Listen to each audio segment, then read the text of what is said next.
Pour vous, qu'est-ce qu'un anime? Est-ce la simple définition d'une œuvre animée provenant du Japon? Ou est-ce que c'est un style?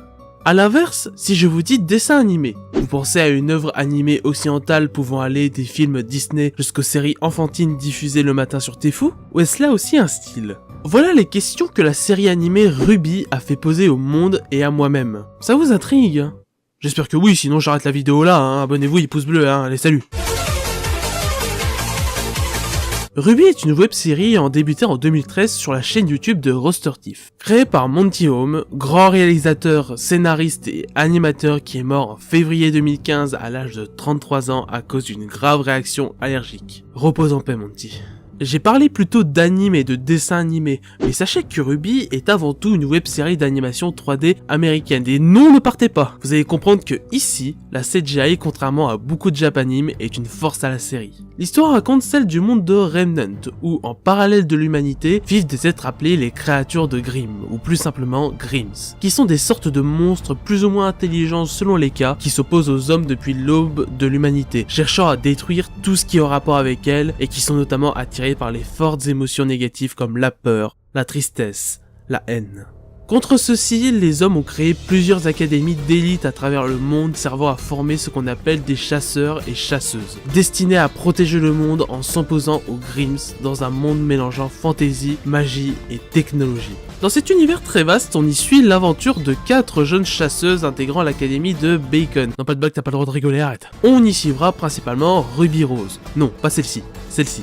Que bien étant une jeune fille innocente, n'en est pas moins très douée, notamment pour manier sa faux fusil sniper. Oui, une faux fusil sniper. Également Weiss Schnee, la riche fille et héritière de la Schnee Dust Company, étant une garce prétentieuse et très confiante en elle, se battant avec une rapière très particulière ayant plusieurs modes de combat permettant d'utiliser la Dust, une sorte de minerai de magie. Blake Belladonna, une fille calme, sérieuse et réservée, se servant d'une arme pouvant être une chaîne, un katana et un pistolet. Et enfin Yang Xiaolong, la sœur de Ruby, une fille désinvolte au sang bouillant et se battant avec une paire de gantelets tirant à distance. Pour les plus attentifs d'entre vous, ou ceux qui connaissent déjà, vous avez dû remarquer que les initiales forment Ruby, Weiss, Blake, Yang, pour Ruby.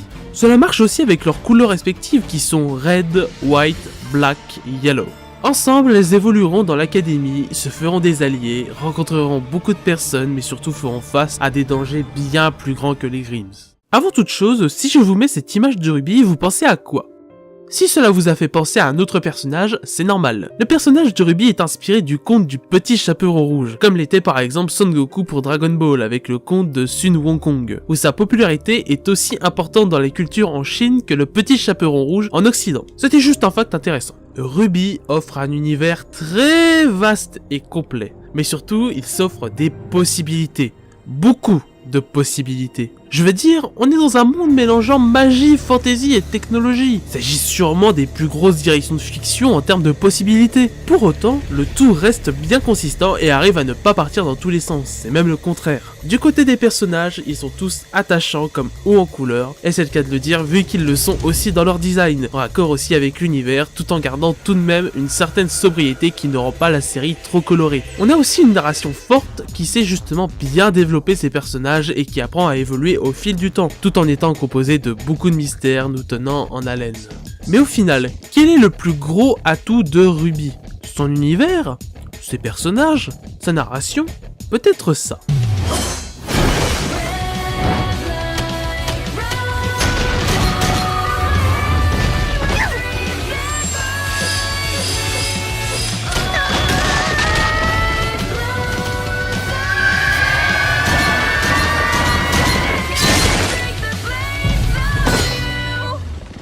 La réalisation, l'animation et la musique forment un trio vraiment incroyable durant les combats. Et même en dehors d'ailleurs, la série sait parfaitement comment nous transmettre les choses. C'est fort. Très très fort. Et plus on avance, plus l'animation s'améliore via les compétences du staff et du budget, ainsi que la qualité globale avec elle. Mais surtout, plus le temps passe et plus le ton de l'anime s'assombrit, passant aux vraies choses sérieuses.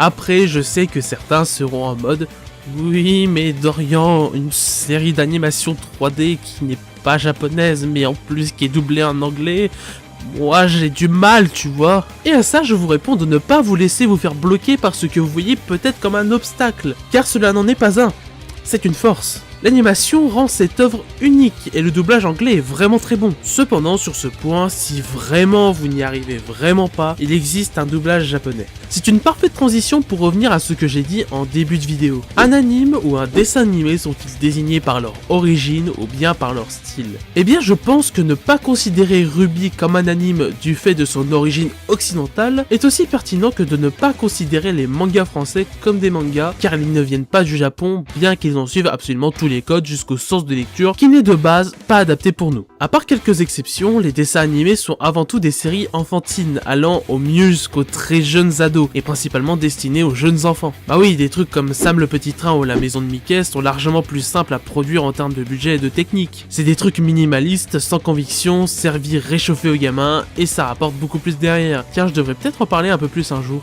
N'hésitez pas à le dire en commentaire. Ruby est vendu comme un anime, il en a le style, il a son doublage japonais juste après celui de base, il a son propre manga, énormément de monde le mettent à égal dans la culture des mangas et de la japanimation que bien d'autres. J'en ai déjà beaucoup dit, le volume 6 commence d'ailleurs le soir même de la sortie de cette vidéo. On ne change pas les bonnes habitudes, je vous invite vivement à aller voir tout ça pour découvrir par vous-même. Les épisodes sont disponibles gratuitement et légalement sur YouTube via la chaîne de Roastertif. Ils sont sous-titrés en VOSTFR et ne prennent pas beaucoup de temps à visionner. Vous n'avez aucune excuse pour ne pas aller regarder Ruby, l'anime créé par Internet, pour Internet.